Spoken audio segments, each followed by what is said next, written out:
Imagine this, your phone starts vibrating non-stop. SMS alerts, WhatsApp messages, frantic calls from friends. They're all saying the same thing. Find shelter immediately. Go to your cellar, wait for further instructions. The cause?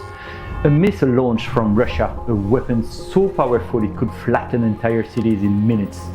Last week, Russia tested the RS-26 Rubezh, an intercontinental ballistic missile designed for nuclear war. But was this a real threat, or just another of Putin's bluff? Let's rewind to those last days.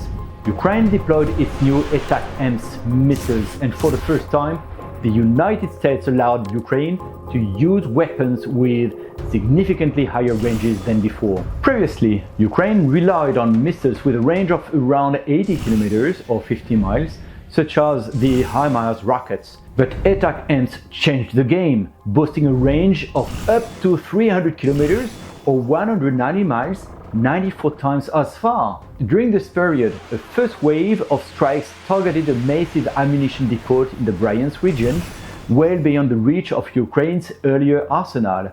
And in a possible second wave, Ukraine may have targeted the Kursk-Votochny airport in Russia, another critical hub for logistics and operations. These precise strikes are dismantling Russia's infrastructure piece by piece, sending shockwaves through Moscow and forcing a recalibration of their strategy. The RS-26 Rubezh, however, is no ordinary missile. It is 12 meters long or 39 feet, weighs 36 tons or 72,000 pounds, and can travel up to 5,800 kilometers or 3,600 miles, enough to hit Berlin, Paris, London, or even New York.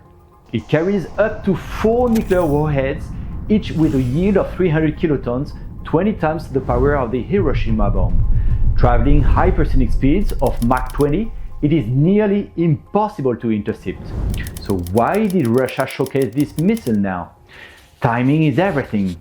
Ukraine's strike didn't just damage infrastructure, they humiliated Russia, showing the world that Kiev can hit far beyond the front lines. The RS-26 test is Putin's way of saying we're still in control.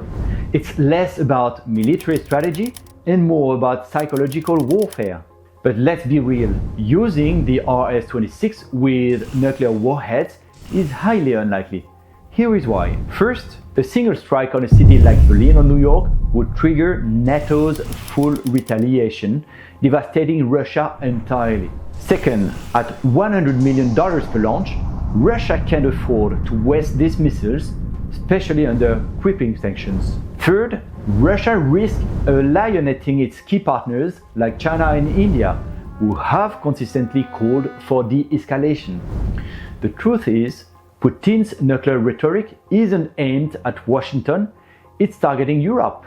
Rising energy prices, war fatigue, and protests across the continent have shaken European unity. Countries like Hungary are openly questioning their support for Ukraine. Putin knows this. By testing the RS-26, he is exploiting those cracks, hoping to weaken Europe's resolve. So, what's your take? Is this test a bluff to instill fear or a real threat to global security? Let us know in the comments.